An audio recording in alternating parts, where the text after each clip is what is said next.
open the meeting for the March 25th Board of Zoning Appeals. I'm going to start with a roll call. Chip Tarbell. Here. Kirsten Brown. Here. Christine Humphries. Yeah. Dave Hatfield. Here. Joe Pride. Here. And obviously my name is Tom Wilson here. I'm going to remind everyone that the meeting is being recorded. It will be available on the town's website in a few days. I know that I do not see member Rick Patel. So if she joins, I will make an announcement on that. And with that, Joe, do you want to actually, Brian, if you could stop sharing, I'll put the meeting notes up. I'm going to ask the Sure, Mr. Chair, I can read the legal notice. Consistent with the governor's orders, extended certain provisions of the open meeting law. Every effort will be made to allow the public to view and or listen to the meeting in real time. If you do not have a camera on your microphone or your computer, you may use the phone dialing number 1-301-715-8592. Meeting ID 840-4060-2814, passcode 321163. Please only use dial-in or computer and not both, as audio feedback will distort the meeting. This meeting will be audio and video recorded. In compliance with the Americans with Disabilities Act, this location is accessible to people with disabilities. Wakefield provides reasonable accommodations and/or language assistance free of charge upon request. If you're a person with a disability and require information or materials in an altered format, or you require any other accommodations, please contact the town's disability coordinator, William Renault, town engineer, at 781-246-6308. As far in advance of the event as possible, every effort will be made to grant your requests. Advance notification will enable the town to make reasonable arrangements to remove an accessibility barrier for you. 1, continued hearings. 2, 26-29, James R. DiMartino and Caitlin O. DiMartino, application to construct a protected use accessory dwelling unit on the premises pursuant to Article 4, Section Article 4, 190-22A1F 3F of the Wakefield zoning bylaw. Applicants are seeking relief from the form of a special permit from limitations set forth in the Wakefield zoning bylaw, including those regarding setbacks. The property is shown as map 6, lot parcels F13 is assessors map and is located at 48 French Street. 3, 26-30, Stephen Farrell and Veronica Farrell, application for a variance under Article 10, Section 190-66, seeking a variance from the requirements of Article 6 and Table 2 of the Wakefield zoning bylaw related to an addition to be constructed onto the existing single-family dwelling. This property is shown as map 23, lot parcels H202AB of the assessors map and is located at 60 Green Street. Board of Appeals. Thank you, Joe. Yep. So first up, we're going to start with continued hearings. First one up is cases 26-1, 26-2, 26-3, located at 50 Corner Power Parkway. Attorney McGrail. Thank you, Mr. Chair, members of the board. For the record, Attorney Brian McGrail here once again on behalf of the applicant at 50 Corner Power Parkway. Tonight, we are here once again to focus specifically on the architectural aspects of the project at 50 Corner Power Parkway, with a goal of closing out, hopefully our goal anyways, of closing out that portion of the review. I can share my screen, Mr. Chair. Please do.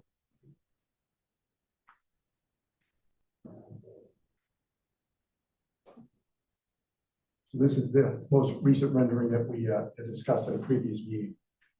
I'd like to briefly begin by revisiting several key items that have already been presented to the board as far as changes are in relation to building is presented.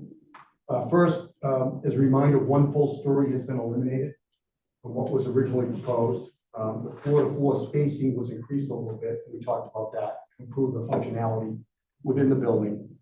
The overall building size has been reduced from approximately 116,000 square feet, now down to 99,000 square feet approximately. And the building height has been reduced by approximately 4 feet. So this obviously results in a smaller and less intense building on the site. Second, as a reminder, on the floor area ratio, the project was previously at 0.6 FAR. Now is presented as at 0.5, 1.25 FAR is permitted on the site. So about more than half of what would actually be allowed from an FAR perspective. So the project remains significantly below what is allowed. Third, is previously discussed, requested board member Tarbell, the doghouse, I call it, which was for the stairs for the roof access, is gone. That was originally proposed. It's been taken off, and now roof access is being provided from within the tower, and removing it from the roof line in the site views. And lastly, we talked about the parking component because of the size of the building. So the prior version required 12 parking spaces, and we were proposing 4. We were seeking special permit relief in that regard for a reduction in parking. The revised building at the square footage now requires 10 parking spaces, and we've been able to now provide 13. So we have 3 in excess of what's required under the bylaw. In addition to these items, I think last week we submitted cross sections to really illustrate the architectural character of the building. Those sections demonstrate that the building is not flat or monolithic. Rather, it incorporates a range of dimensional components that work together to break down the overall mass and create an articulated architectural expression on the building. See, even from the rendering up there. There's some examples of that. The facade is organized with intentional step backs and offsets. There's variations in plane depth, with portions of the building projected outward while others are recessed. And the cross sections, I think we submitted kind of show that, because sometimes you look just like at a flat picture, it's hard to see that. This creates shadow lines and visual interest throughout the day. The design incorporates changes in vertical and horizontal alignment. So some of the siding goes vertical, some goes horizontal, avoiding a long interrupted wall expression on the building. We've also introduced a distinct base, middle, top, and top conditions, giving the building a more of a human scale rather than a single continuous mass. There's a lot of breakup to this building. Then you have elements such as the tower component, where ground area, if you will, is treated differently in both form and material. So in proportion, so that further differentiates parts of the structure from one another. And lastly, there's varying color choices that have been applied strategically by our architect, Christine Walsh, across the facades to highly differentiate the volumes and break up large-scale surfaces, reinforcing the building's layered and articulated appearance. Additionally, the reduced size contributes to better proportions overall, allowing the architectural elements and the color variations to read clearly and really blend well together. Taken together, these strategies ensure that the building reads as a series of carefully articulated forms rather than a single large block, helping it fit comfortably within the surroundings. A good-looking building. At the last meeting, the board requested some additional information regarding certain things we're prepared to talk about tonight. First of all, venting. Venting was a concern of the board. We spoke with our mechanical folks, and Christine worked with them and our construction consultant, John Christopher. We've made a determination that we only need 8 facade vents on this building. And out of those, 6 of those vents will be located on the Route 128 side of the building, so you won't see them, except if you're doing 70 miles an hour by on the highway. And those vents will be painted to blend in with the color anyway, so you really won't notice them. So 6 of the vents will be on that side. Then there will be 2 additional vents that will be needed for the bathrooms on the first floor. And Christine has been able to locate between beneath the top of the loading dock soffit. So they're totally hidden. you won't see them at all. They would not be visible. And we know the board wanted answers on that, so we wanted to provide it.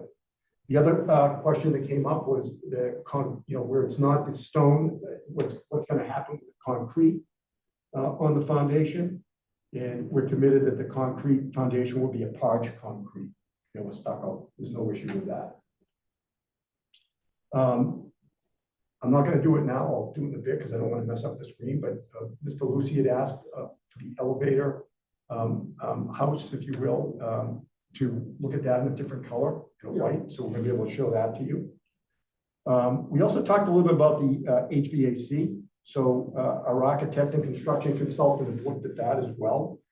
We're comfortable that when we can situate those between the tower and the elevated penthouse that I just referred to. And when we do that, they virtually will not be visible from anywhere. We even think they'll be comfortably not visible from the abutting property. However, that said, not being able to provide evidence of that, and until it gets up, the board had talked about the possibility of screening on that. So we want to reiterate our willingness to screen rooftop HVA units. If that is the board's preference, we would suggest that it could be a condition after construction. So we would actually prep the roof to handle those screens, because I've learned that the hard way. You can't do it after the fact, because then you have to cut into your roof and you lose your warranty. So my client's committed to putting the infrastructure in at the beginning to allow for the screening. And then after it's built, if everybody looks at it and the board decides that you want screening, we will just be able to install that. We thought that would be a good compromise. Lastly, the board had requested large material samples, which I brought tonight, the bigger pieces which are on your table. And then the board also expressed some desire to potentially have a solid color canopy rather than the stripe. The solid color shows on the rendering that's up on the screen. And I actually brought a sample, a large sample. The board wanted a sample of the material itself, so I brought a very large sample of that for to put their hands on. What is being presented tonight, we believe, is consistent with what has been before the town from the outset. There's been no bait and switch on this project on what was going to be built. When we work with the Friends of Lake Quannapowitt, this is what we showed, and this is what we made commitments that we're not going to change that.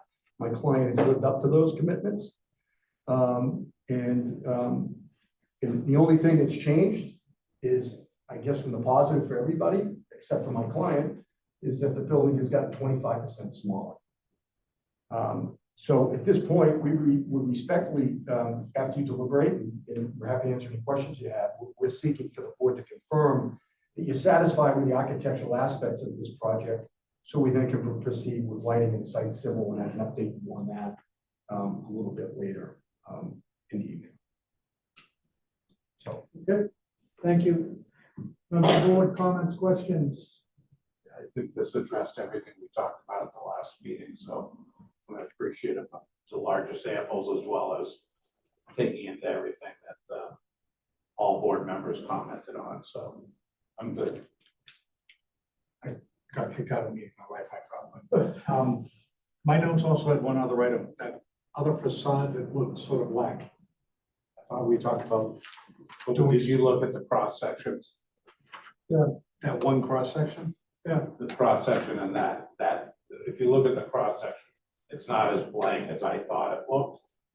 There was Is some that what that's supposed to variation. be? there's nothing blank about this building. Yes, There's setbacks. it has setbacks, it has movement on it. Is that what that A21B, that second attachment you sent us? Yeah, that's just an I was example. expecting a rendering, but, You can't render them. well, we see two sides of it. I'm saying, weren't we gonna see the entire Well, we building submitted elevations of every side of the building. since it was reduced? No, but the design of the building hasn't changed. I mean, it's really just shrunk down. Okay, I didn't know this architectural sheet you sent was addressing that, trying to illustrate what was going on. Addressing the building as a whole. Okay, you know, my comment was made at the last at the last meeting, it's flat, the building is far from flat. This dimension. Well, there was talk of like maybe doing another arch on that side or doing something that Is is sort of mirrored what was going on the other side. So that was discussion. Yeah, I saw pillars, I'm comfortable pillars, that there's enough delineation that they don't need to do more. I mean, it is, Okay, You can see when I zoom in on this, you can see the dimensions on these. You've got pillars that come out, you've got the siding material that comes out, it's not flat pieces. Some goes horizontal, some goes vertical, then you've got the stone, look at the texture on that. Yep. You've got the wood-like material on the, feel that material, that has texture to it. You've got the beams that kind of run, you know, up above the canopy that protrude out right here. And that's, Brian, do you have all the elevations with you? I can get them if you need. You can bring up that side. I can try to We find can it. see what the variation. It was just the one side facing the other. Yeah, right. Then we can see what the depths are. I was fine with it. My recollection too was that it just, we didn't want a flat wall, we wanted some undulations. yeah, I didn't know what they were going to come back with, and I didn't put it two and two together. But that rendering was trying to represent that it wasn't flat, but they weren't doing anything else to the building, Right. to that side. Same base, same columns. Yep. That corner's out already, the other corner's out. And so- Yeah, it's really bad, yeah. I don't know, I got it, it drops off. I got like one bar. Brian, I have it, if I can share. Oh, yeah, please. Yeah, thank you. No. Stop sharing.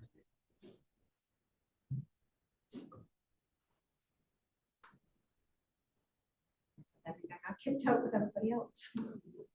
Yeah, the internet's really bad here tonight. Gotta go back in. Or get logged out. I did. So did I.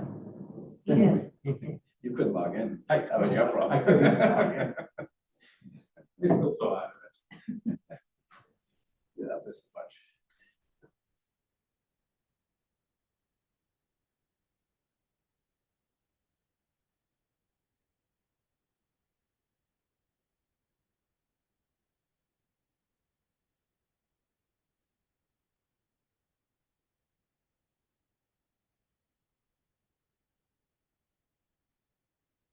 There you go.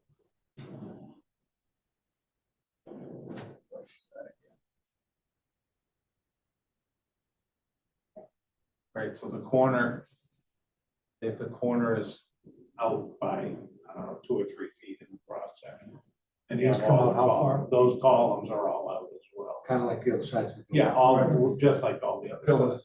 yep. Then you've got the base windows.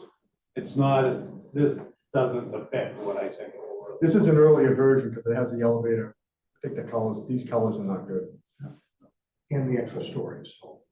Well, there'll also be some landscaping out there too. Yeah. So if we're gonna wrap up architecture then, we're going to get a final package of architecture. All the renderings, all the sides with the current Yeah, we can do that. floor. Yeah, yeah. Anybody else? There was one other note I had. And so, you want to talk lighting plan and other things now, or do you want to do that at the end as an update? Or I can go to public comment. Yeah, I could do that as an update on where we are with that. You do have something, Brian, that shows the columns. You said you had something that showed columns. Oh, yeah. Oh, yeah, I do. Yeah. Thank you. Just while we're talking about elevations and colors. And of course, the final architectural rendering should show the landscape plants around the building, right? We wanted.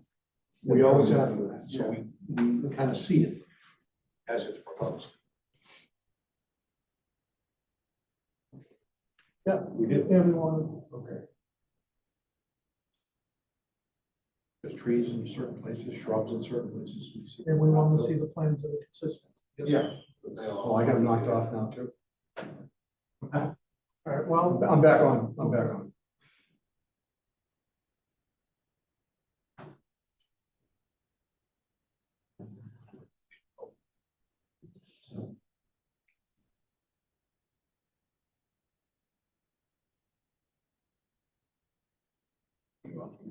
It shows the penthouse in, In no color, yeah, it's a bone white.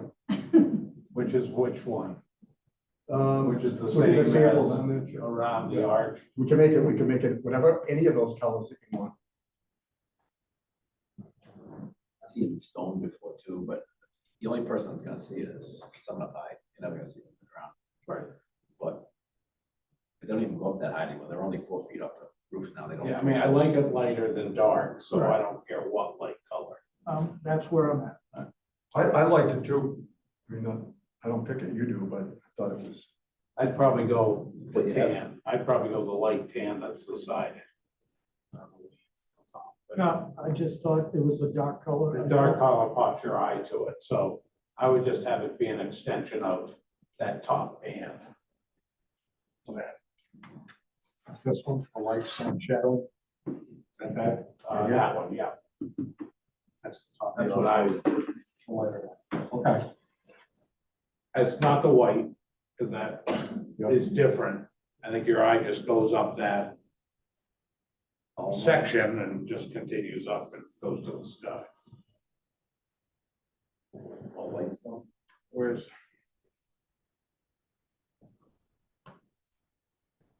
our architect meeting? Where's Jim McBain? Hi, that would be the light stone up at the penthouse. It's Christine from Menino. Okay, thank you.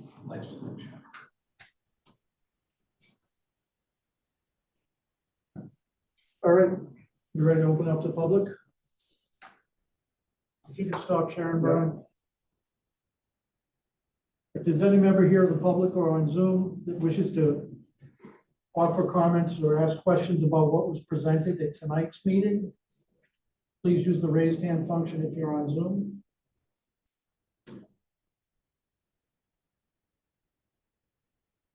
Sean, I see your hand raised.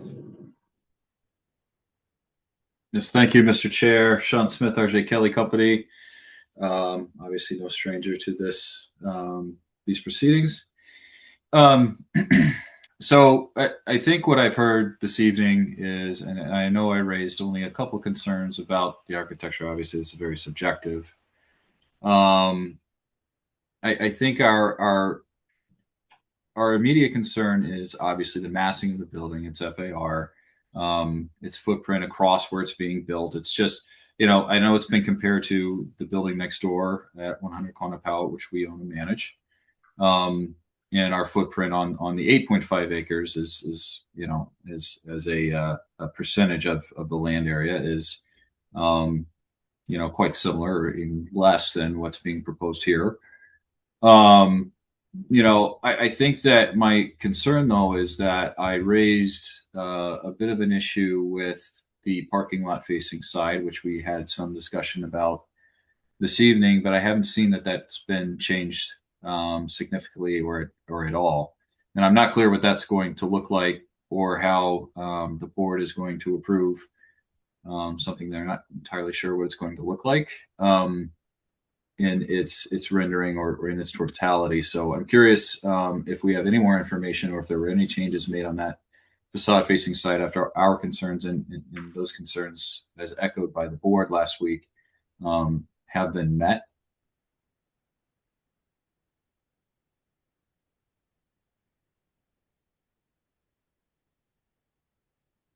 So what are you asking? I'm curious. I just haven't seen that anything's changed from last week, or last hearing. I should say last hearing on that facade facing side. Do we have any more renderings, any more elevations that we can look at that are consistent with the current plan, or are we just sort of going on the word of Attorney McGrail here? I'm confused as to has there been any changes? I don't think I've seen them, and it could be me. I could be missing them. No, there was no changes on that side. Well, but we have asked for before the vote or before a final approval, as Mr. Hatfield had asked, a rendering that shows all the landscaping, the proper height, all of that. I think we've said we're comfortable that I personally don't think it's as flat as it was perceived to be. So I do think that we will see prior to us voting, a set of renderings with plantings that will show exactly what we're getting, as we do in all projects. And also the applicant has asked for, and I think is reasonable, is this general approach okay? Can we now start to talk about other aspects of the project that need to be talked about? And I think this board is, from what the conversation I've heard, has said the general approach is okay.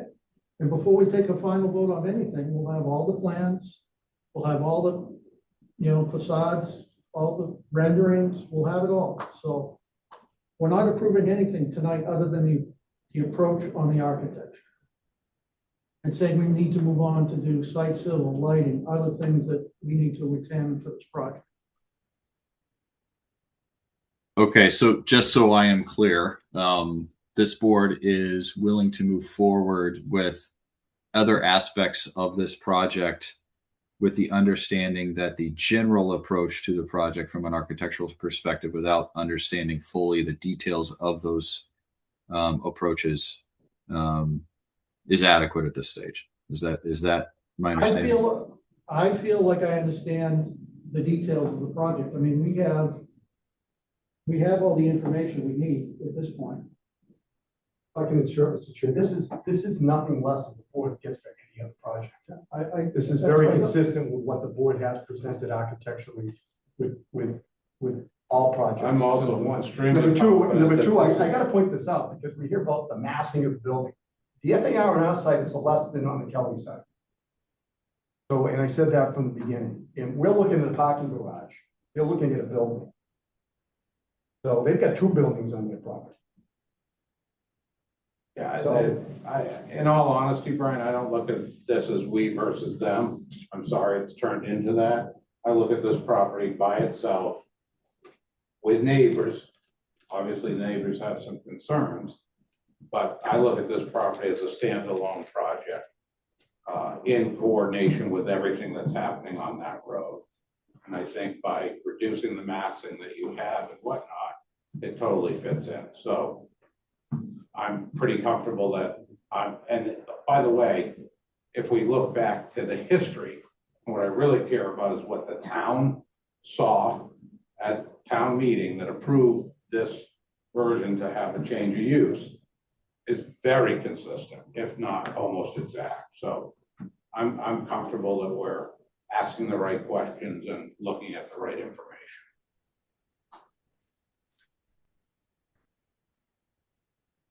Anything else, Sean? Not at this time. We'll look forward to the balance of the plans and documents as they come through. Thank you for hearing me this evening. No. Have a good night. Thank you for attending. We appreciate your comments. Anybody else?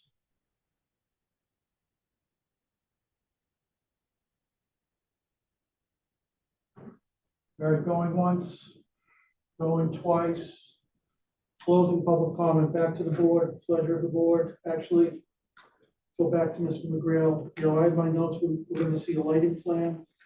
I know you're working with DPW on site civil. Yeah, we're hoping, next meeting, we will definitely have lighting for sure, hopefully site civil.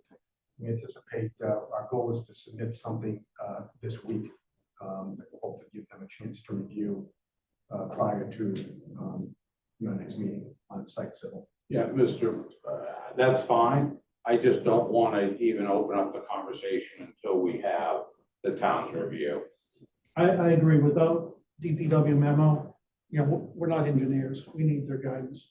Yep.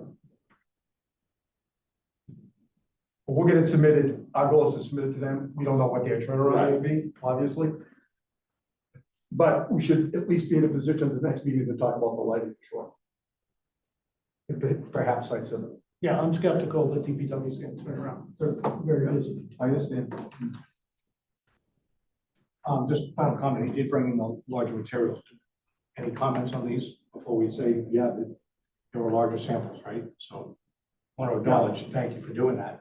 So are we comfortable with the green, full green awning without the stripes, right? Is that what That's kind of your decision. I think that's what he brought in, so. Assuming that was your comment, you feel good about it? Yeah. I feel better about it I in the think rendering that, than that dates it to like the 1950s. Yeah. It's coming back. It's coming back. Um, Thanks, Joe. The larger samples help coloring. Yeah. And the wood. The brick is the brick. We got that last time, so. Other than the. So in terms of materials, yeah, That's what we thought. we'll get these on a rendered plan, so it's just part of the package. Right. In the architecture, final. With the proper dates. Excellent, thank you. Okay, we good? How about a motion to continue to the next hearing? 2 weeks, Brian? Yes. Mr. Chair, I move that we continue the matter at 50 Corner Power Parkway to our, April 8th? Is it? April 8th? To our April 8th, 2026 meeting. Motion's been made Seconded. and seconded. Any further comment, questions? Hearing seeing none. Dave? Yes. Joe? Yes. Chip? Yes. Assuming Yes. I vote yes too, matters continued to April 8th. Next up, case 26, 21, 26, 22, 525 Salem Street. Mr. McGrail. Yes, thank you, Mr. Chair. Attorney Brian McGrail here on behalf of Iona LLC, 525 Salem Street. David Lane is with me tonight. We've been working diligently with the engineering department on this. I thank them for their constant review and back and forth with our engineers. We finally received a letter yesterday from the town engineer signing off on all aspects of the project. Earlier today, I sent final plans into the chair that matched the review of the DPW. Nothing's changed architecturally in the design, and all really just drainage components of the site, which now the engineering division is 100% satisfied with. And we have that memo, which I think perhaps we should kind of go through a little bit. I've submitted draft conditions to your board, which if I could, Mr. Chair, share the screen and go over those. Yeah, please do. Because I think they're gonna have to be edited a little bit because of a couple of the comments of the DPW. Yeah, and I'm not prepared with having gotten the DPW stuff yesterday to say that we're okay. I'm not until we have a chance to, we can go through it. But certainly want to have a chance to review it That's fine, we can, for our next Yeah. meeting. we can, at least we can kind of tee everything up, if you will. Is that okay? Yep.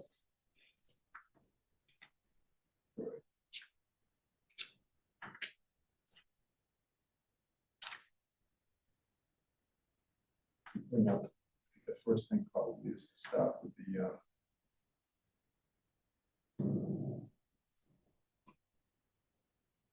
probably the draft conditions, Mr. Chair. Okay. Well, why don't we talk about what the engineering memo said before? we Yeah, start I getting- I cover a lot of it in the conditions, Chip, and then if we go through the memo afterwards, I can point out what is not included in the conditions.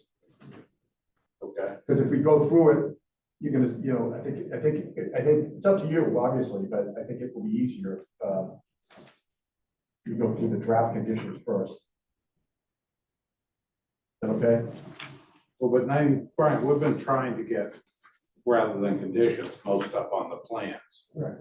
So to me, if it's a condition and it's not on the plan, I don't want to have to go back for what's on the plan and then say, oh, no, that was a condition or a condition on a plan. So if you say it's a condition, but you brought it up because it's on the plan, then it doesn't need to be a condition.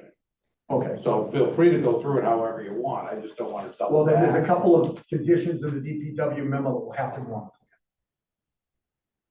So, And then they don't need to be a condition. and then they don't need to be conditions.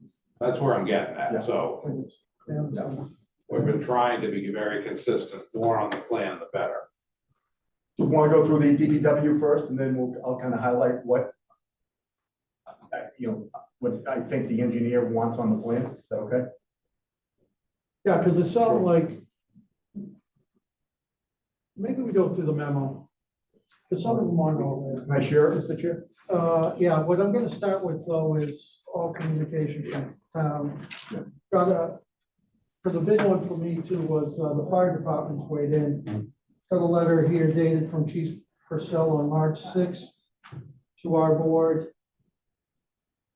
The Wakefield Fire Department has asked to review the application for 2 special permits. and they have no objections. The fire department requested a meeting with Iona prior to any development in regard to compliance with 527 CMR 1.00, all applicable NFPA electrical energy code standards, as well as additional safety measures.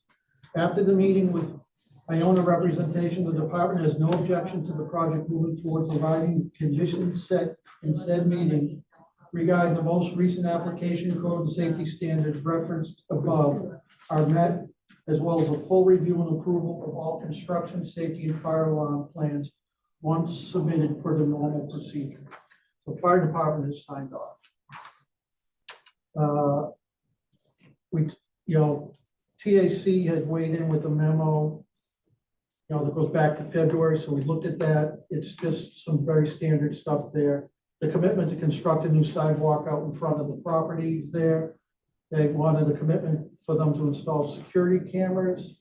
And then they have some provisions how they want the property signed in terms of directional signage and how to move around within the site. They also added something about no snow storage in certain areas of the site. So we can condition that. We can condition the memo and the fire department memo as we normally do with our regular conditions. So that's the extent of our communication, except for the DPW. If you want to go through that, Brian, you can pull it up and walk through there. Again, you'll see there's some comments where the DPW made a comment and the applicant addressed, the comment was addressed, other things that we're going to want to condition or put on the plans.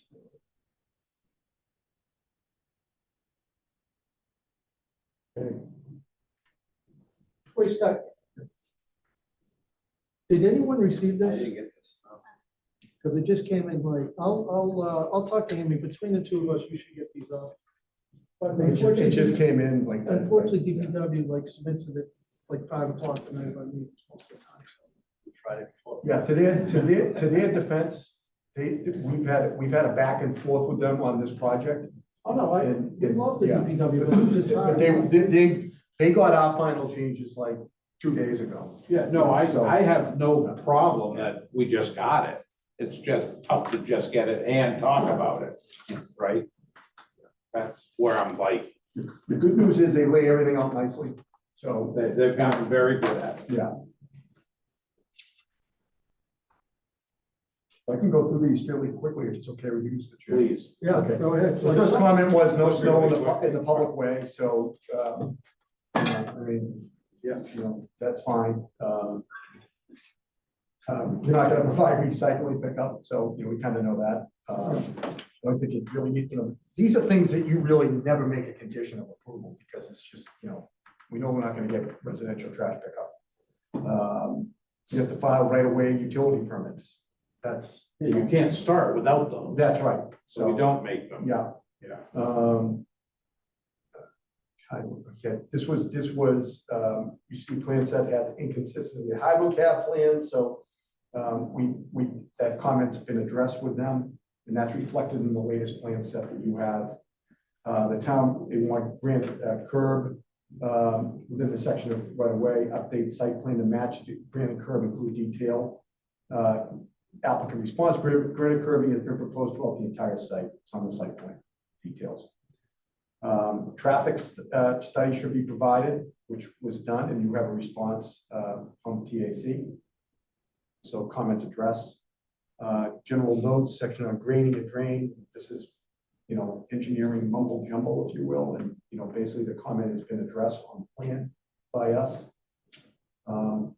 5 is providing grading details for the driveway apron. This is something they went back and forth to make sure there was ADA compliance. Took a little while to get that rectified, but the plans have addressed that, comment addressed. Sidewalk along Salem Street extends onto the project property, provide the town a permanent easement for the portion of the sidewalk. Revised comment, recommended condition of approval, prior for applying for certificate of occupancy, the applicant should report a sidewalk easement and form satisfactory to the town council and town engineer for a public sidewalk. I've talked to the property owner, Mr. Zarowski. He's happy to accommodate that. So is that something we could put on the plan, Brian, or is that gonna be a? That has to be a condition. Okay, Yeah, it's fine. both chip. It shows the sidewalk on the plan, and then. But the easement has to be a, You got it, yep. And so what, part of the sidewalk is on their property? It's on our property, yeah. There's not enough room in the right of way. Happens all the time. Yeah. Okay. All the properties on Foundry Street have given easements for the sidewalk. Shaw's Supermarket gave an easement on Water Street for the sidewalk. It benefits the property, quite frankly, because it has, no second water service, irrigation. So just so you know, I don't think that needs to be a condition. Yeah. Because you have to apply for a meter, Correct. Relocate don't allow proposed water curb box to outside the private property and into the public right away. That's been done on the plan, so the comments addressed. Will there be a fire service for the site? Applicant's response will be no fire service for the site. So comments addressed. it. I thought there was a hydrant down by the circle. There's a high. No, you're thinking of Salem Street. You're thinking of 154 Salem. Exactly what I'm thinking of. I'm reading your mind. But Sorry. is there a requirement that it has to be within 100 feet or anything? No, not here. They're satisfied. We met with the fire chief. He's happy that it's on the site. Wherever there was. Chief Yeah, herself. she said he's fine. Okay. I was at the circle in the wrong property in that comment. Sewer comments, DPW requires this is the I contribution. So that is a condition that I put in the draft conditions. Or actually, that needs to go in the conditions. That needs to be added. I didn't know that they were gonna require that on this project, and they are, which they put in. Next, provide for details for a sewer manhole and sewer doghouse. Details were provided, so comment addressed. Reduce the proposed sewer service from 8 to 6. That's been done, comment addressed. Drainage, they did not view the test holes that were done to determine the drainage design. That was one of the holdups, so we had to wait for the weather to change, and we went back out and redid them. We redid the test holes, and Bill and O witnessed them. And now they're included in the updated drainage report, so they're saying comment addressed. Construction entrance proposed to traverse the rain gardens and relocate the construction entrance, the proposed driveway, which we did, comment addressed. Plan should be updated to include the stormwater pollution protection plan. It was, comment addressed. Revised a stormwater report. There was a concern they had on the calculation of stormwater report. Our engineer did that. They reviewed it in the town engineering department, so comment addressed. Provide all proposed underground utility information on the drainage plan, so to make sure there's no conflicts. That's been done, comment addressed. Provide details of drain manholes, catch basins, storm tech infiltration structures. That's been added, comment addressed. Proposed drainage grading and drainage plan shows the site drainage type tying into the town catch basin. So that had to be changed, so that's been done. Now that comment's addressed. New comment, call outs on the GD1. They wanted outlet pipes and rain garden information identified. That's been addressed. Again, and another rain garden, the same thing, so that comment's addressed. The next comments are regarding the drainage report. They wanted some calculations between one, that's been addressed. They wanted stormwater compliance with the stormwater management bylaw. That's addressed. And then these two at the end are conditions of approval. And I should say these three. And these are now, I think, Chip, things that should go on the actual plan we talked about. That's what you did at 154 Salem Street. You put these three conditions right as conditions on the site plan. So that's the first. Those two deal with as built. And then the last one is an environmental monitor that has to be provided to the site.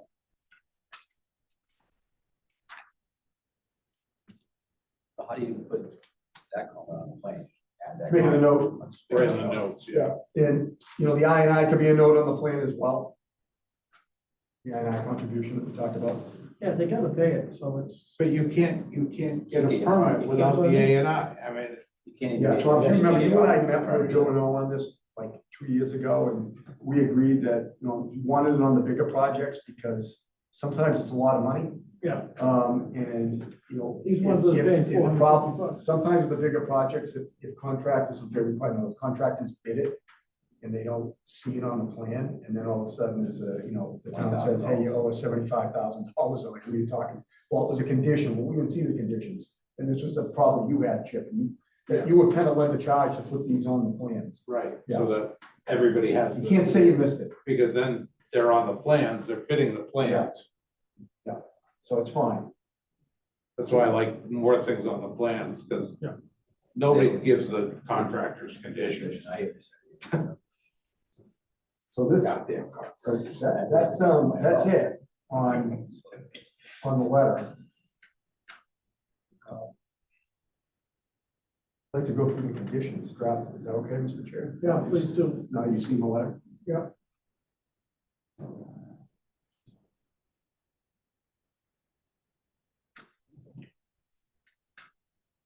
Just for the record, Brian, this was the right way to go through. Just so you know.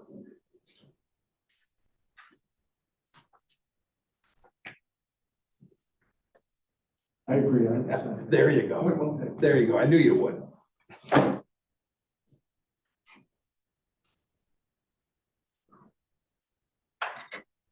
As he's looked at that, it's hard to do because if we get these at like 5 o'clock, Amy's not in the office. I'm trying to get here. Oh, no, I'm glad we went through it like this. Yeah.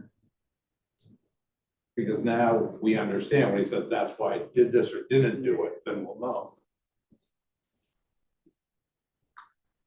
Okay, so a lot of these are standard. I'm gonna go through them pretty quick that, Yeah. have to comply with all conditions in the decision. The board retains jurisdiction for minor modifications. Provide contact tours, provide contact, of town officials, who's in charge of the site. Project when completed shall be shown on the final project plans, which we know. Landscape plans here are part of the project plans. Typical prior to applying for building permit, have to submit a set of building plans to the board for review. And the board's familiar with that. And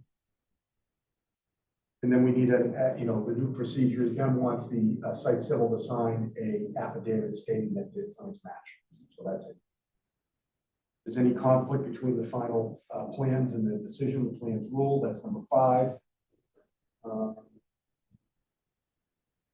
Next is, no parking on neighboring streets for contractors. Number 6. Number 7 can probably be deleted, because that deals with the final as built, and we just went over that with the town engineer's memo that will go on the plan, Yeah. right? Hours of operation, we talked about, this is gonna be 24 hours a day, 7 days a week. Snow storage can occur on the property as long as the parking spaces are not lost and sight lines are not impacted. The event no snow storage encroaches on parking as a result of lost parking, that has to be removed. There's more than I'm that. just gonna make one comment about snow removal. I think we have this on every project. I think this winter, we could have gone through every project we've allowed in the last 5 years and gotten everybody for not doing this. So, I mean, I think it's still good to have on it. But I think we also have to understand the reasonableness or unreasonableness of winter. No, but my theory's always been it's a complaint-driven business. If you have Right. an apartment complex and you're driving your people out to compete in the street, at least Benny's got a hammer. Right. When he Oh, was no, out there. I think it's good. We don't have anybody in town that goes around and says, oh, they lost 2 spaces. I know. But a complaint driven is right. Then we at least have the hammer. So I think it's good to have it. This winter Yeah. brought a lot of this to mind. These People were shoving snow everywhere they could. These conditions are kind of modeled after Noria because the board elected in Noria not to do an O&M plan. You kind of just Yeah. incorporate it right into the Right. conditions. So these are a little bit more detailed. Because normally snow would be in an O&M plan. And then landscaping, same thing. So landscaping features of the property, including all lawn areas, trees, shrubs, flowering plants, planting, mulch beds, and walkways will be managed and maintained through a combination of one, ongoing and seasonal inspection, as well as task-specific or scope-specific management maintenance. Landscaping features shall always be maintained in good condition, and any dead landscaping features or landscaping features in disrepair shall be replaced or repaired on a regular basis and per manufacturer specifications and the requirements. All landscaping shall be serviced by an in-ground automatic irrigation system. You're adding that. That's in there. Oh, no, I added that. Oh, I added, Then read the coffee shop. yeah, I added that. Yeah. That was left out by mistake, so that's in there now. And then the next one is, landscaping prior to CEO, if not, surety or hold back or figure something out, but it has to be done by CEO. The next one we discussed, lighting hours and management. All exterior lighting in the property, including but not limited to sign lighting, shall be dimmable and programmable so that the lighting levels may be automatically reduced or lowered. Prior to opening for business, the applicant shall meet with the designated board member or members at the property to evaluate and determine the appropriate light levels to be maintained at the property between the hours of 11 and 4 a.m. Once determined, the applicant should maintain and comply with the agreed upon reduced or lowered light levels between those hours. This is the same we did as an ordinance. Correct. Yep.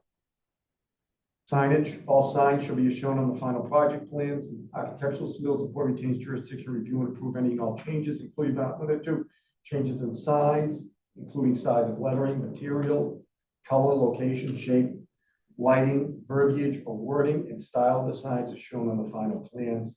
No other signage shall be allowed on the property that is not shown on the plans.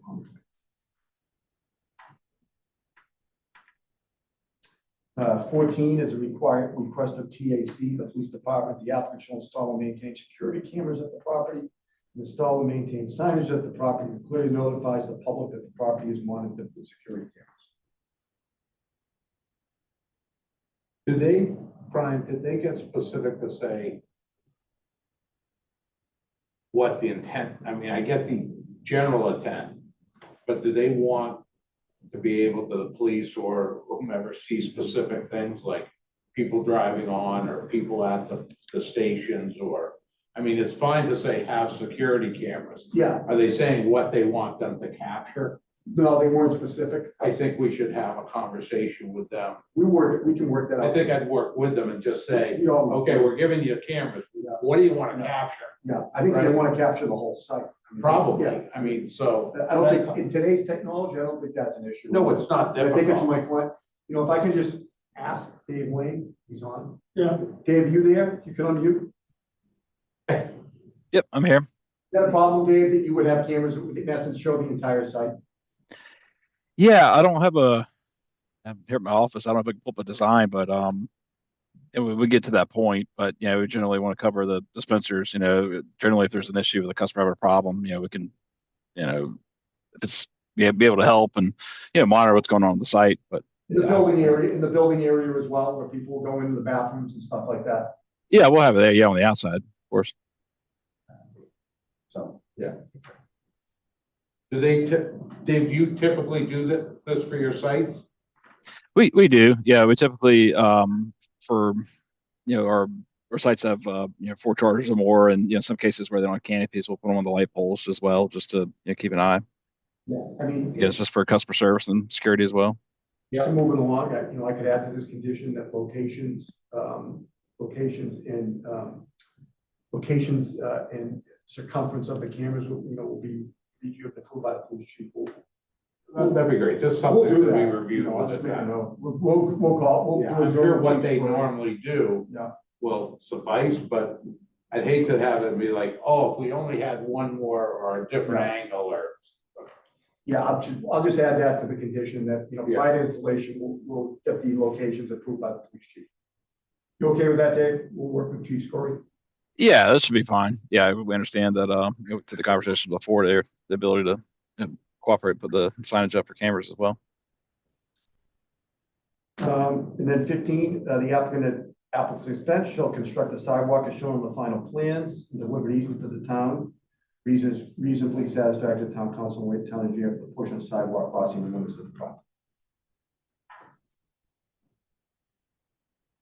Which is what they want. Yep. And then, so we would add those conditions from the town engineer. The 2 things the TAC wanted was the sidewalk and the cameras. And a sign for the cameras. Also. Do they care how long the cameras record for, like 1 week overlap? This standard, I think they're like, Overlap. they take like 30 days. Any comments, questions on conditions, board members?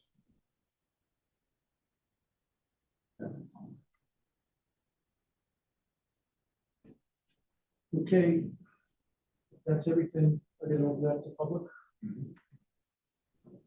If there's any member of the public that's here to testify on what was presented tonight on this application, please use the raise hand function in Zoom.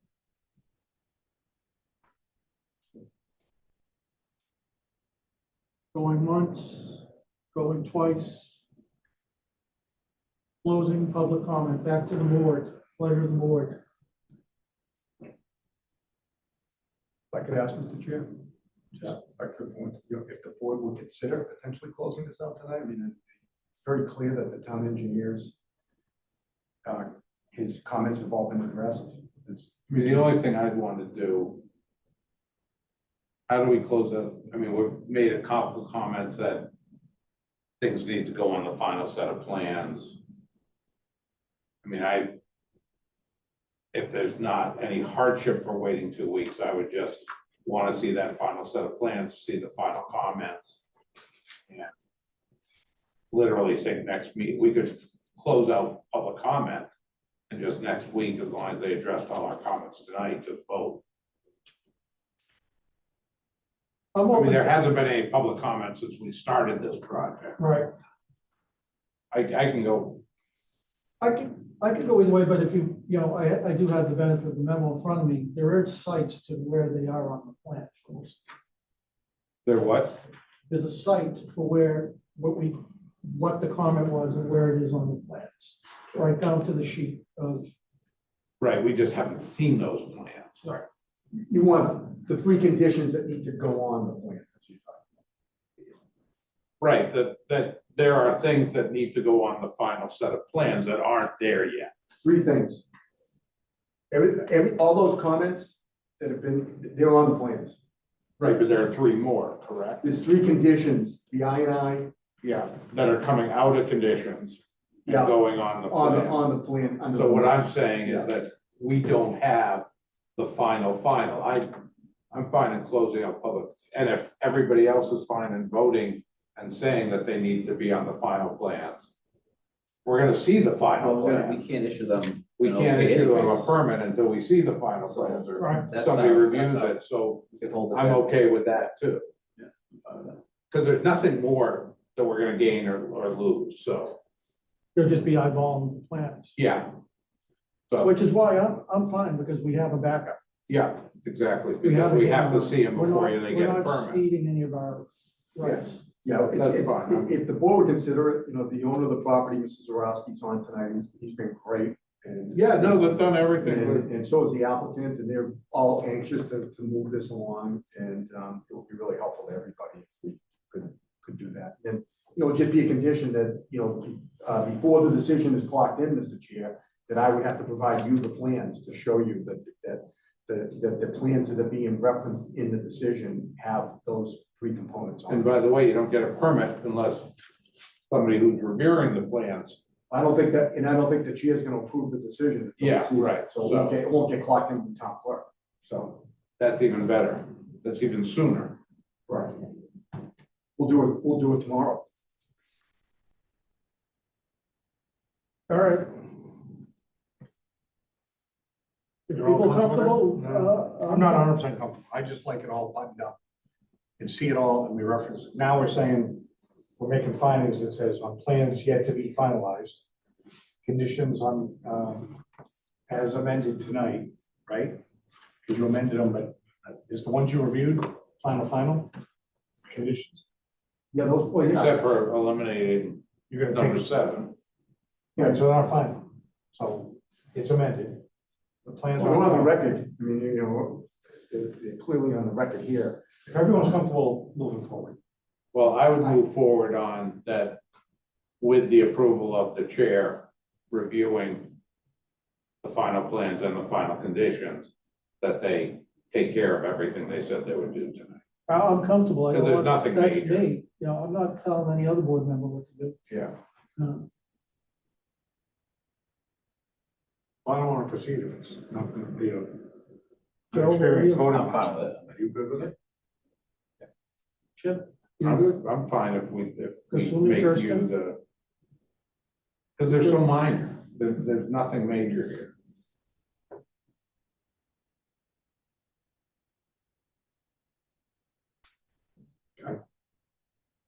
Someone's got a motion. So, and Brian, there's two applicants. I remember there was several meetings ago, there was talk of maybe not needing the parking relief. We do, yeah. But you do end up needing it. There's a few, there's like 4 things on there, like little, just off by a bit. So we need to do both. Correct. So one's the special permit site plan approval and one's the parking relief. Correct. Okay?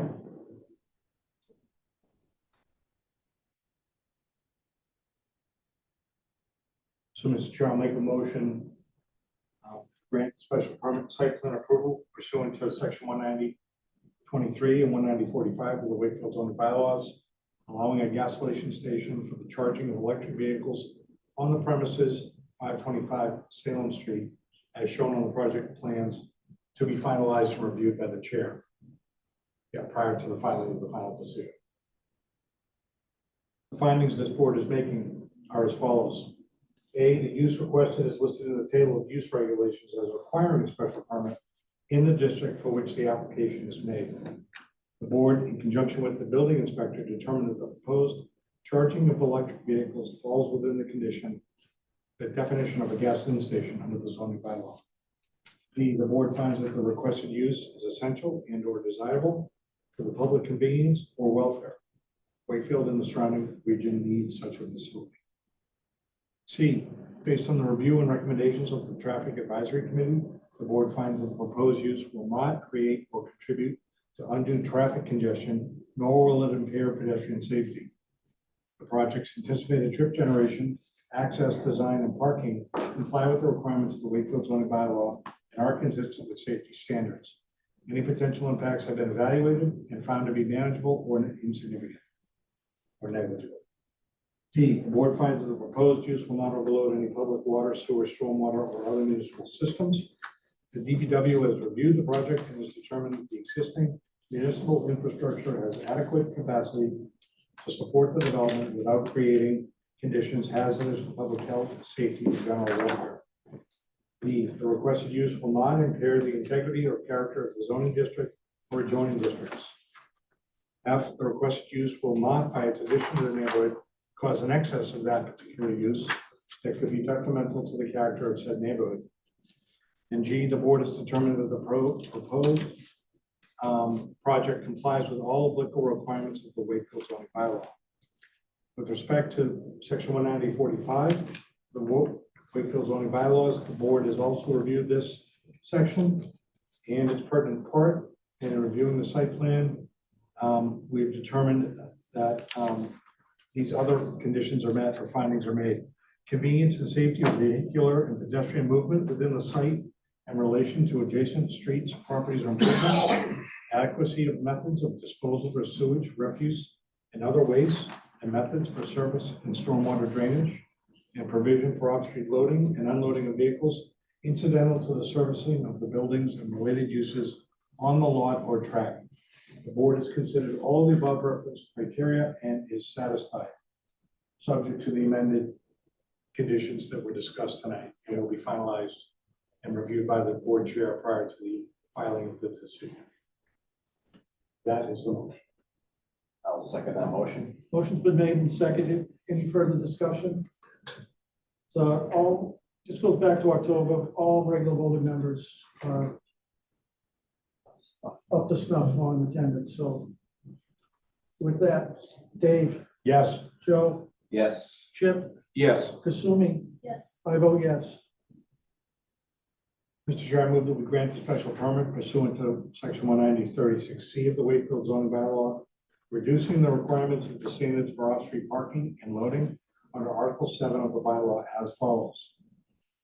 A, section 190-37C of the bylaw allowing parking space sizes as shown on the final project plans. Section 190, section 190-37D of the bylaw allowing aisle or driveway widths as shown on the final project plans. C, section 190-37E1 of the bylaw, allowing the open space parking areas to be separated from the street line by a landscape strip less than 15 feet as shown on the final project plans. D, section 190-37I of the bylaw, allowing the width of the driveway serving the parking facilities to be as shown on the final project plans. E, any other necessary reductions in the requirements and or standards for off-street parking and loading under Article 7 of the bylaw related to the project as shown on the project plans. We make these findings for off-street parking, that the standards for off-street parking and loading under Article 7 proved to be infeasible, and the reductions are supported by evidence of infeasibility due to lack of suitable land, design considerations, or other similar factors. Granting of such special permit will not adversely affect health, safety, convenience, character, or welfare of the neighborhood or district of the town, based on the same conditions as already mentioned and will be reviewed by the board chair prior to the filing of the final decision. I'll second that motion. Motion's been made and seconded. Any further discussion? Hearing seeing none, same voting members, Dave, Yes. Joe, Yep. Chip, Yes. Kasumi, Yes. I vote yes as well. That is approved. Thank you for the motion, Dave. All right, next up, new hearings, case 262948 Friend Street. Thank you, Mr. Chair. For the record, Attorney Brian McGrail on behalf of James R. DiMartino and Caitlin O. DiMartino regarding 48 Front Street. This is for a special permit and site plan review for a protected use accessory dwelling unit that they would like to attach for their accounts delivered. This would normally be an accessory for family, but we don't do that anymore. So, and this has a special permit component to it because the setback issues here is a very unique shaped lot. And normally you would see a variance being requested, but under the bylaw as amended with the accessory dwelling units, when an accessory dwelling unit is involved, you do not need a variance. You're allowed to seek relief for dimensional deficiencies through special permit. And that's what we're doing. As I'll get into this, the DiMartinos are very vested in this neighborhood. This is on Friend Street up in the circle area. It's a very unique shaped lot. It meets all the standards for a variance if it was a variance. And they have tremendous neighborhood support and others that would be affected by it. So Can you put the plot plan up Yeah. on the site? yeah, love to do that. You got it, Chip. No, just for anybody that might be Yep. viewing this with popcorn at home.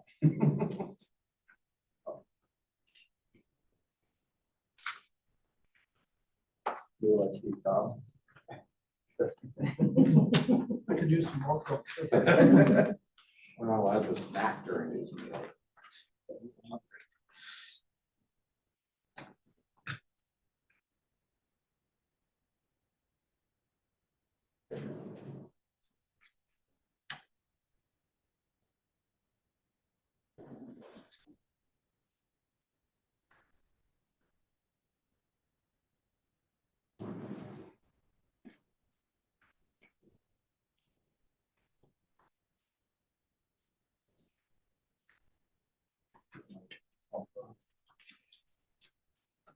That's the on the screen or like But, You're off. Oh. While he's getting back on, try to use the time efficiently. We did get some correspondence from town departments. First one from the fire department dated March 23rd from Chief Purcell. After reviewing the application, we had no objection to the project. One from the Conservation Commission dated March 13th to this board. This project will not require filing with the Conservation Commission. It's outside the jurisdiction. Finally, a memo from the DPW dated March 20th. We offer the following comments. Consistent with town bylaw 190-31C1, the proposed driveway curb cut shall not exceed 20 feet in width. Please revise the plot plan accordingly. And the second one is about the I&I fee. Okay, we're back on. Okay, so this is the property at 48 Front Street. As I mentioned, it's on the cul-de-sac, very unique shape. If you can follow my cursor here, it follows the radius of Front Street and then cuts out and then back and then back here and then all the way around again. So what the DiMartinos are looking to do, they have a garage. You can see the arrow. Let me blow this up a little bit.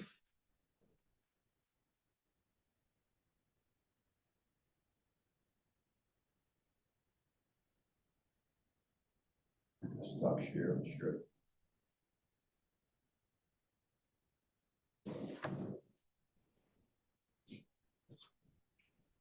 Yeah, shit. Good thing. What's your thing? There you go. That's probably better.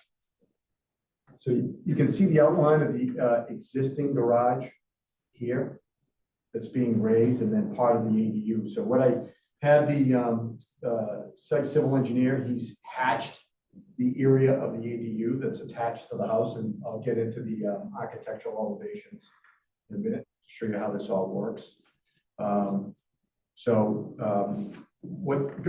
We also have a zoning table. I'd like to go through that, talk to you about where the issues are. The lot currently doesn't meet the frontage requirements of 100 feet. It's 89.55, legal non-conforming. Front setback is currently 22.9. It meets the 20-foot requirement. It's going to go to 22.4, so that will continue to apply. The side setback is the first form of relief that's needed. It's 15 feet, and we're looking to go 10.2. You'll notice I also put a tie line to the neighbor's house that we're further away than the 20-foot minimum, and we certainly have quite a buffer from the neighbor. I think it has to do with the geometry of the lots on the cul-de-sac. The other side setback is not even close. It's not changing at 27.4. Rear setback is the second issue. 25 feet is required. We have 27.7 now. We're requesting to go down to 20 with the bump out. And all the other requirements in that building height, number of stories, building coverage is not even close, 17%, 18% when 30 is required. In open space, 40 is required. We have 76.6%. You'll notice that I had the calculation of the ADU put on the plan down here, in the bottom. The hatched area is 800 square feet. So to refresh the board's memory, you're allowed to have an ADU that is the lesser of 50% of the existing principal dwelling, or 900 square feet, whichever is less. When we go to the architectural drawings, I have the architectural calculation of the existing single-family dwelling to show that it's over 2,000 square feet. So the maximum would be 900. We're proposing 800 square feet. Right, on this, just the coloring, what's the purpley in the middle? That is part, it says, I'm not gonna blow it up, Dave. So I can't read it. Yeah, it says part of the existing garage to be converted to living space. So that'll be converted to living space of the house itself. But not the ADU. Not the ADU. No. Okay. Got it. But that's their entry, dual entry, right? The ADU doesn't need a door go directly to outside from ADU? That's a covered porch. We can. No, you go in from the covered porch into the foyer and then go into the ADU. Yeah, but an ADU doesn't need an exit. You don't need a direct access to the outside. No. Separate one. No, because we've done ADUs in the basements with many places. So there's no code issue on that.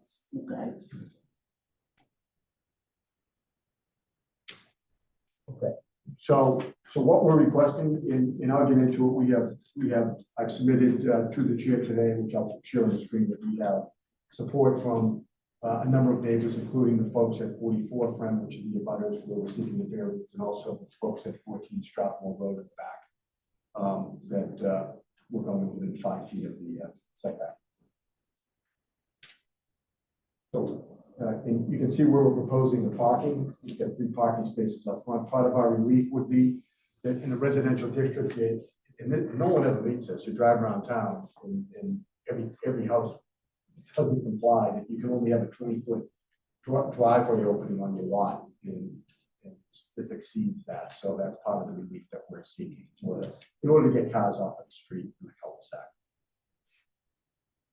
All right, so the DPW wanted him to go back to 20.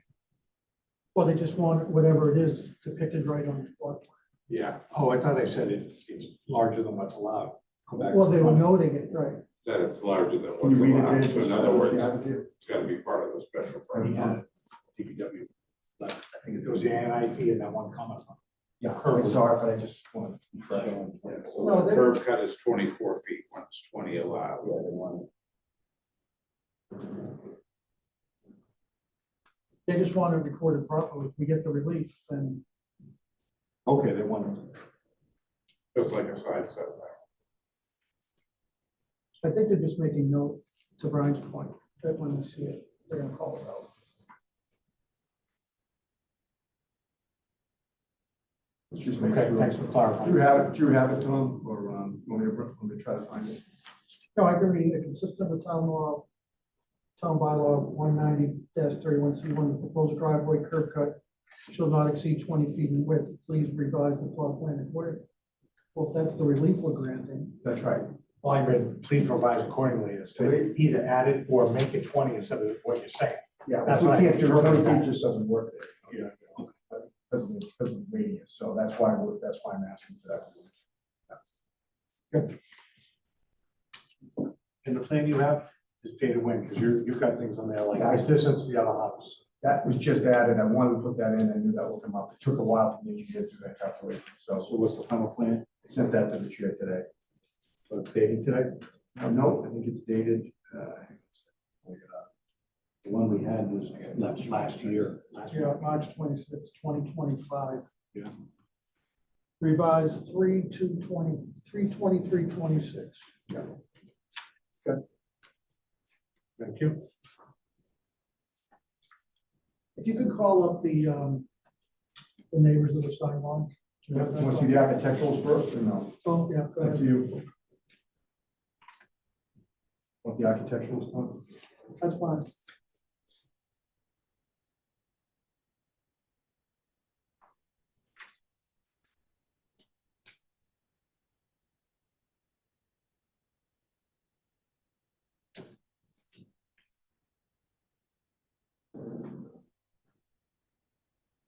Okay, so this is just the existing floor plan, and you can see where the architect made the calculation of the existing house is 2255 square feet on the plot. Front elevation is existing.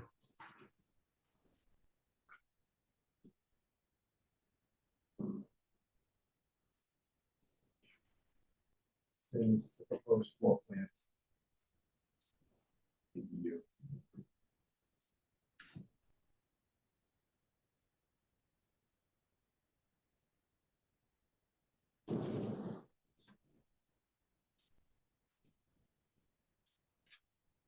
And you can see, he's done the calculation up the top here, 800 square feet divided, so it's 35% of the principal.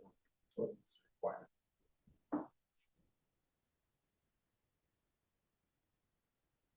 Looks almost to be the same size as the first floor, but because of the existing structure is 2 stories, right?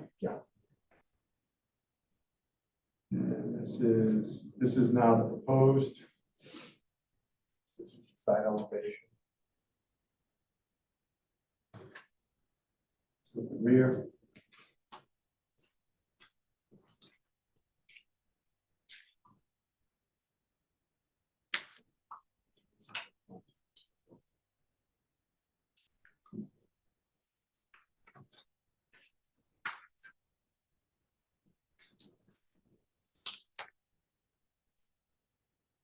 Okay, you want to see the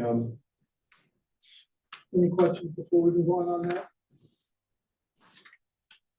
No, it doesn't look, that's just a comment, it doesn't look like those windows are really facing the neighbor, it's kind of pointing towards their backyard, so. Yeah, it's look like. And it's 40 feet away. Yeah.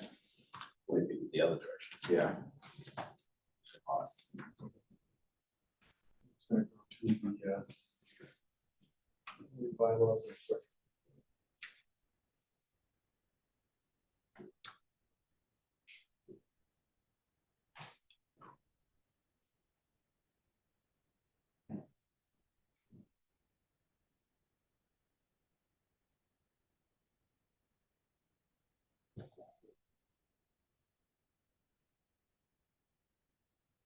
Right, what do you? Yeah, I just want to share the board, just, I mean, because, as you know, this is kind of all new to everybody, so it's just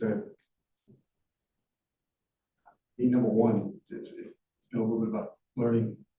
What do you need for parking? You just need one extra, like 2 extra spots? Is that requirement? Need one extra spot, right? Yeah. So just what consumer you have raised a concern, I just wanted to reference it that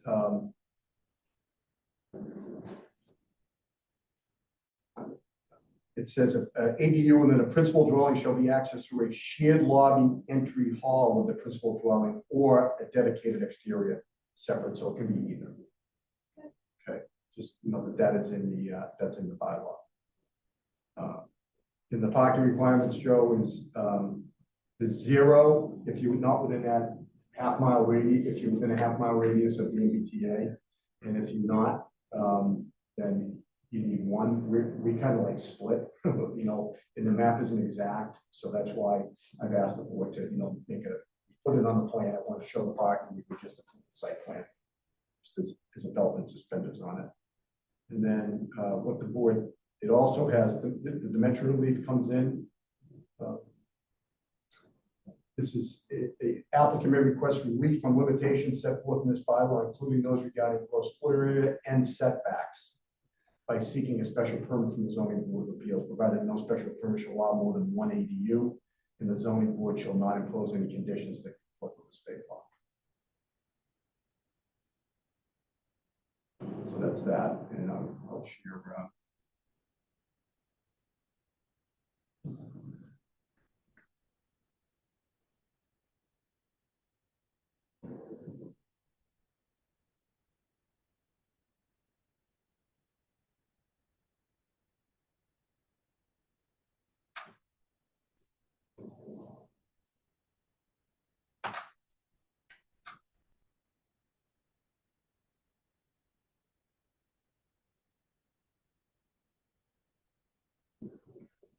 Are you the neighbors? Yep.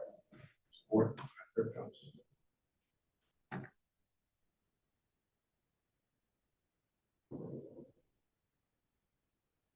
Broad neighborhood support. So right at the top of is folks at 44 Friend Street, 45 across, and then 14 Strathmore, which is out back. Another person who's out back, 6 Strathmore, 18 Outlook, 39 Friend, 43 Friend. These are all the properties that, in essence, surround the property. Yeah, I just always like to see the properties being infringed on if they've signed off on. And the one immediate to the left is 44. 44, first name on the list.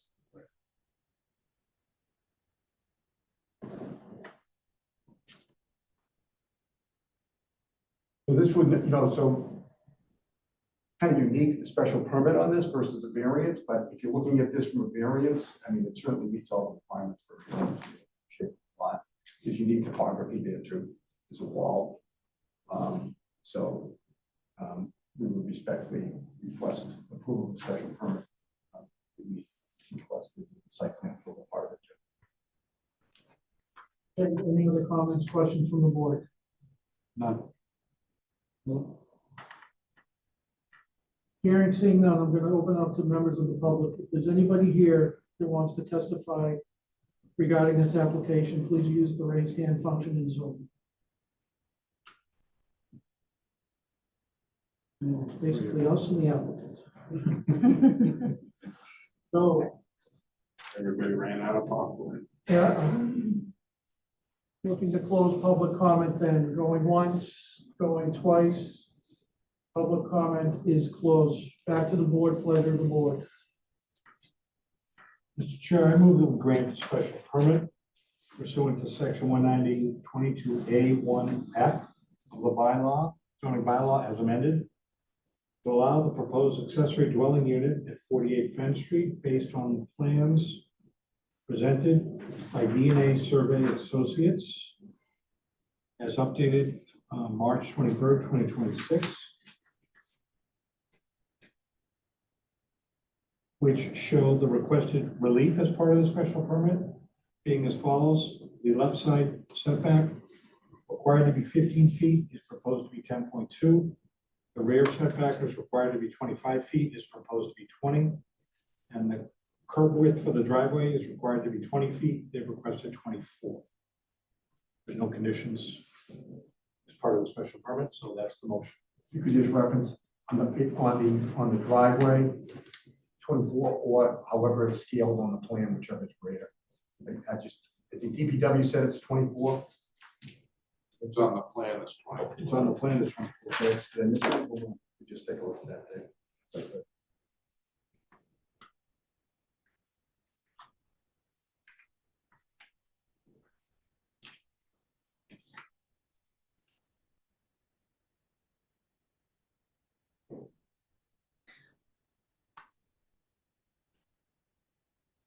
We get it. Were you seeing the 24 in the dimension?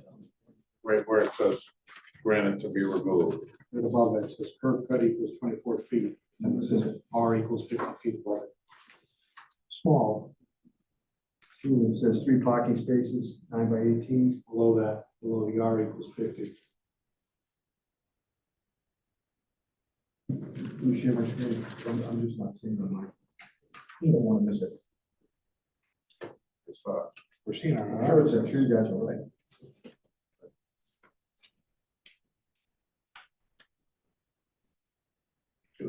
Plans. You see it on mine, Chip? Yeah, zoom in. Yeah, right down that bottom. See where the darts are, Brian? It's out in the circle. Keep going. Keep going. Zoom in. Oh, we moved granite up. Right there. Curb cut Holy equals, smokes. Yeah, curb cut equals 24 feet. appreciate the eagle eye. No problem. Thank you very And much. these are 60-year-old guys. Yep. See that? You got good eyes.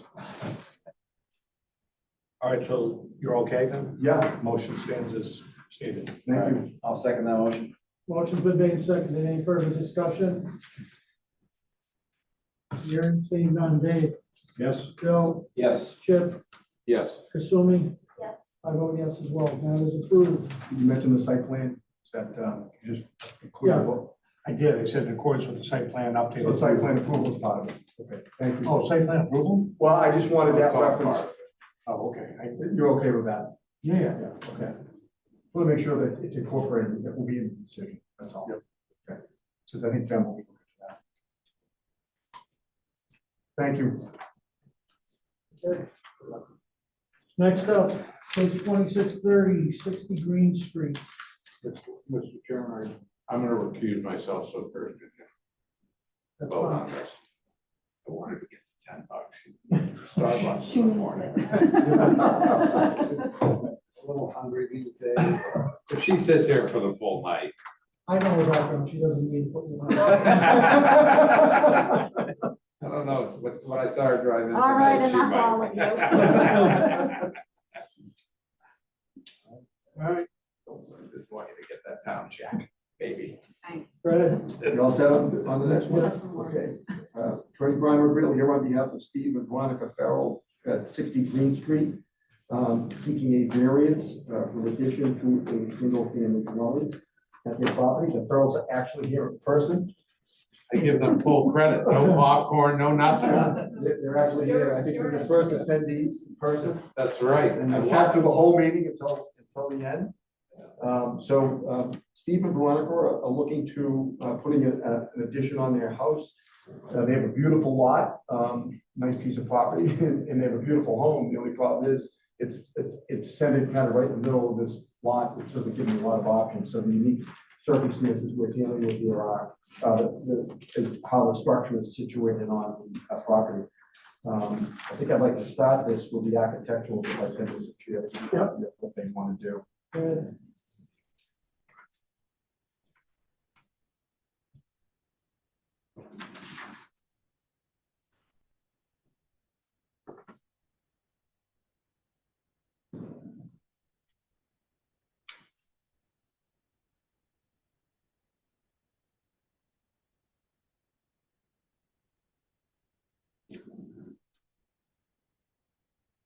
Great. So what they are looking to do is, I'm gonna go through a lot of this stuff that's gonna be, these are the elevations of their house. At the bottom right is the front. And then to the left where this pump out is, that's where the garage and room above addition is proposed to go.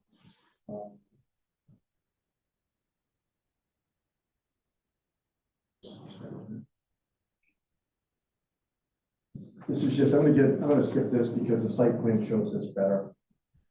This just shows that they're looking to do their garage, and then they're looking to do a room above it in the top left, kind of like a great anything room, hangout room, I think you're calling it, right, guys? Hangout room, Yeah, multi-purpose. multi-purpose, yeah. She labeled it hangout room. Oh, she did? Yeah. And this is what's proposed, I think what's proposed, beautiful elevation, shows the two-car garage with the room above, little architectural feature with a peak, and really kind of, I think, finishes the house off well. So that is what's being proposed. As far as architectural goes, I'm going to share the site plan.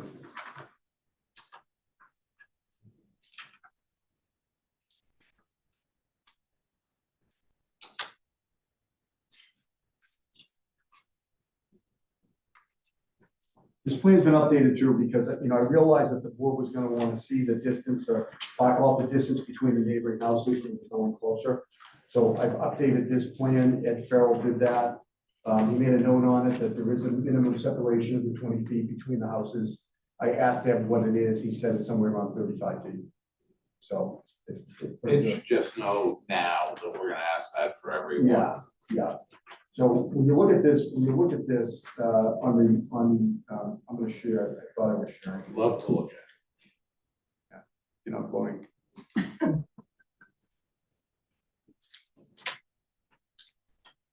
So, as I mentioned,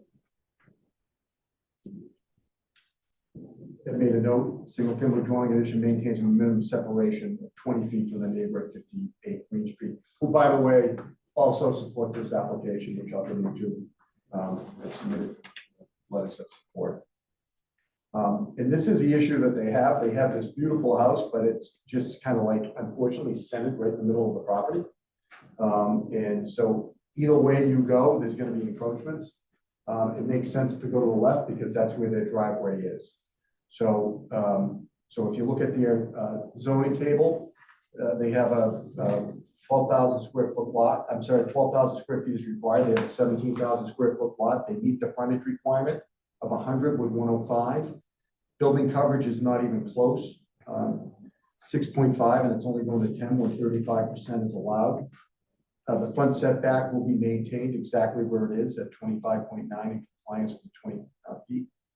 Side setback, one side stays the same at 43.7, and the other side goes from the 22.8 to the 5.9.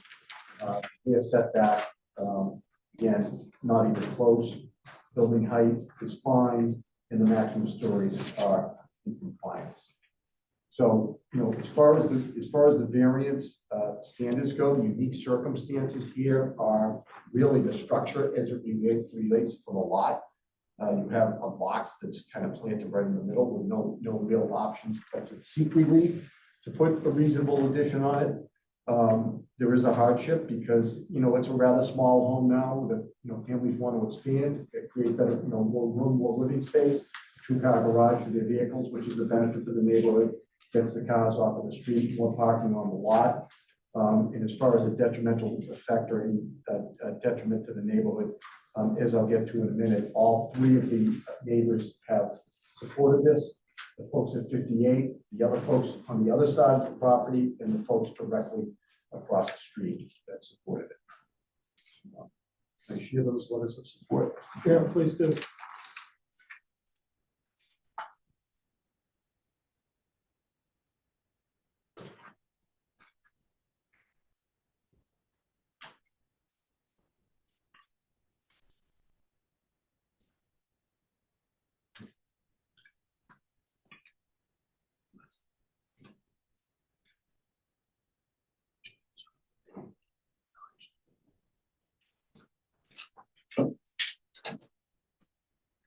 So you have the folks at 58 Green, 57, which are both side, 57 is across the street, and 62, which is on the other side, who are in support of this. I've submitted that to chair to you. Yep, I have it. For the record. So with that said, we're respectfully requesting a variance, so the girls can move forward with their addition. All right, I do have correspondence from town departments. First one from Fire Chief Purcell dated the 23rd of this month. He has no objection to the project. Next is from Department of Public Works dated March 20th, just looking for the I&I fee. Third is from Conservation Commission. The work consisting of construction of this lies outside the jurisdiction and will not require a file. So no objections from any of the town departments that generally weigh in on us. Questions, comments from the board? I think it looks extremely tastefully done. I hate the fact that it's 6 feet, but I get it. So it is what it is. So and the fact that it's still like 35 feet from the next neighbor and they have no problem with it. I think Yeah. that's the compelling argument for me. If there was any sort of discourse or not wanting it, I'd be subject to thinking it would be great, but Great. I mean, it really tastefully done. Anybody else?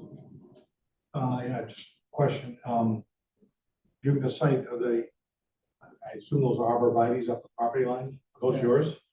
Or are they the neighbors? We Joint. both bought them, But they're gonna remain, because that's. Yes, yes. I know you're 6 feet away, so there's probably a little space in between the new structure potentially and those. So there'll be a little space, all right. Don't want to lose them. No, news is right. Yeah, nice Well, problem. there's no basement, so they're only digging 4 feet, so. Yeah, no, just if they were going right up against it, they'd have to like, yeah. But yeah, I would agree, tastefully done. As always, it's good to see the neighbor support, although that's not a criteria for us granting a variance. Right. It's helpful to see it, and know that they've reached out and there is support and they are that distance away. So again, it's more about what's going on this lot and what their options are and the financial hardship of trying to do something else. So I'm okay with it, Mr. Chair. Any conditions as such then related to the variance, other than granting the relief? Relief, Okay, substantially in compliance with the plans, yeah, okay. in the jurisdiction for minor modifications. That was a standard. Okay. Anybody else? I got a comment. Any relation to the land surveyor? No. I was like, am I seeing this correct? That's odd. Thought it was odd. Same last name. Yeah. I don't know. Yeah, I'm more than good, so, looking for a motion.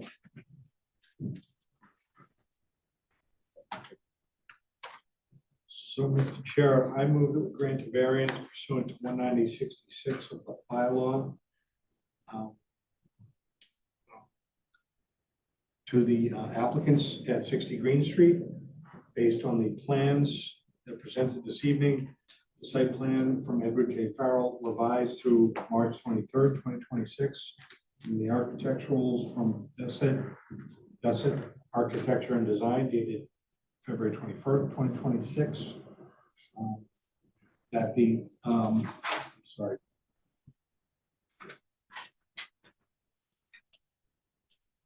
To allow the requested addition to the property,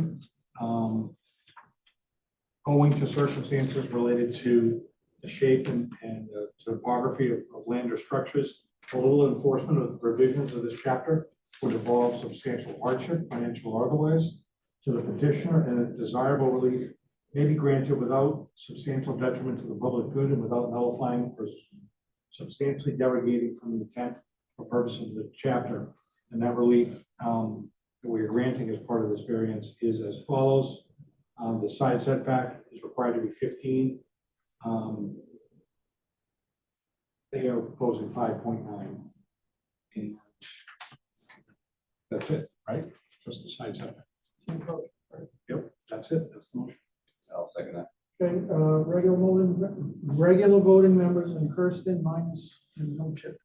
So Dave, Yes. Joe, Yes. Kirsten, Yes. Kasumi, Yes. I vote yes, matter is unanimous. Good luck, guys. Thank you. Thank you very much. Good luck to you. Thanks for coming. Yeah. Education. Yeah. Education. Good education or I not. was gonna say, education never wants to come back. Education never, the education, we'll never see them again. All right, next up, other matters, 963, 983 Main This will Street, be quick. Howie's Bar and Vincent's Kitchen sign approval request. This is, this relates, Mr. Chair, to Primo Plaza. There's a new restaurant going in where things used to be. Oh, And, number one, number two, number three, but yeah, Lost normal. three so far in the last 2 years, right? and they are looking for, the board, as you know, has retained jurisdiction on this site for signage. So I think what they're doing is, I'll share it now. Pretty consistent with what the board looks for here.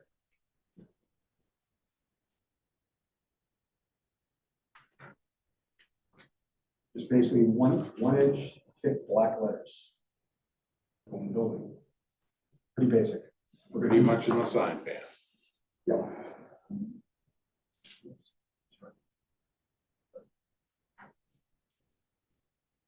All right, questions, comments, board members? We've seen this site before. Hopefully, we never see it again. Hopefully, Howie lives long and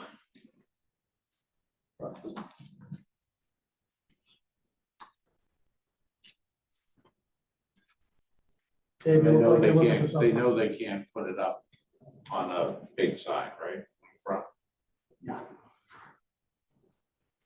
Are you looking for something? No, I was just trying to record the sign Signs and plan, out the bus trip.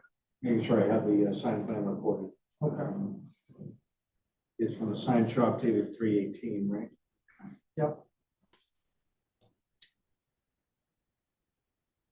This would just require a letter from the chair that I would draft for you, Mr. Chair, for your review. to the Building department, so they can get going on the sign. Anybody else? Or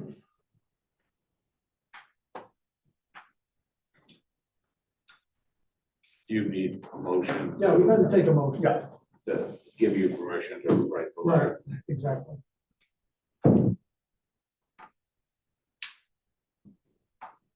Read the said motion. All right, sheets. Okay. Is there a hockey game on or something? I did a great job. It's like that. So, Mr. Chair, I move that we approve the request for a new sign at the location of 963. 963, thank you. Main Street for Howie's Bar and Vincent's Kitchen as presented on the sign plan presented to us this evening from the sign shop dated March 18, 2026, and authorize the board chair to author a letter to the building inspector with that approval, and so they can move forward with installing said sign. Second. All right, motion's been made and seconded. Any further comments? Hearing seen none. Dave, Yes. Joe, Yes. Chip, Yes. Kasumi, Yes. I vote yes. That is approved. Thank you. All right, we're on to clerk board comments. Where do we go, guys? I'm still waiting for Brian. Yeah. Caldo? Did you? Yeah, I just haven't had time. Okay. Sorry. That's fine. I thought you guys were in a rush. That's fine. No, but this week coming up, that's okay, Joe. Now the snow's gone. Thank you. That's it. Thank you very much. All right. Good night, guys. Good luck. Thank you. Benny and I met with the project team at the vote. They had some questions, they were thinking about adding a guard shack. There may be a couple minor other site things. We reminded them that our decision was very tight. And that any changes to the site plan need to come back before this board. It can come back as another matter, not as an application, especially minor ones like a guard shack and a couple of things like that. So they agreed to that. So as they continue on their project, we'll stay in touch with them. Eventually, one or two or how many ever, we can walk the site if you guys are interested. But we need to do a final walkthrough anyway on a compliance thing that will happen more in like July. They'll be seeking full C of O probably in early August to open the school. Benny was going to give them a couple TCOs just so they can move the furniture in. Yeah. And we approached this through the lens of, we've got the high school coming right behind us, so we wanted to be very consistent about how we handle that site, knowing that we have the high school coming up.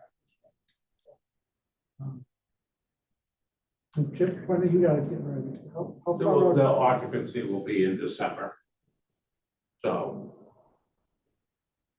So we've got, and that, I would assume Benny will go with a TCO to occupy the high school, because we'll still have to tear down the old and build the field and all that, so We gotta the figure, project will not be closed.